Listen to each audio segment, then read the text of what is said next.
Tillagone, le Challenge Tillagone, c'est le grand tournoi annuel du club.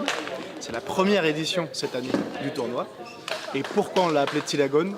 C'est en mémoire de Germain Tillagone qui, sur la commune d'Orvaux, a œuvré pendant des années au développement du sport pour les personnes en situation de handicap. Donc nous allons avoir sur l'événement des joueurs en fauteuil qui seront deux cette année. Et nous lançons en 2017 tout un développement sur Orvaux et aux alentours pour développer cet axe-là. Solibat, c'est une association de badminton sans frontières. À travers le badminton, on vient en aide à des enfants dans les pays défavorisés. On récolte des dons et du matériel et on ouvre des clubs pour leur permettre de sortir de la rue de misère.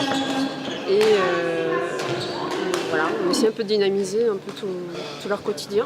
À travers ça aussi, quand un club signe la charte de l'association, il permet de pouvoir participer aux frais de scolarité de ses enfants, donc leur permettre d'accéder à l'école.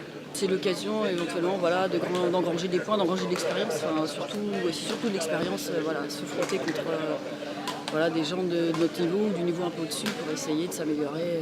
Voilà. Alors c'est 240 joueurs inscrits, c'est 38 clubs, c'est 4 ligues de badminton qui viennent. Donc il y a l'Île-de-France, le centre, les Pays de la Loire et la Bretagne. C'est du simple, du mixte et du double. Toutes les catégories de matchs qu'on peut rencontrer dans notre sport. C'est un tournoi que j'ai voulu faire, j'ai vu que c'était un tournoi après le bac, donc je me suis dit que ça va être le dernier de ma saison. Et donc pour décompresser et m'amuser une dernière fois, enfin là je viens, c'est vraiment juste pour le plaisir.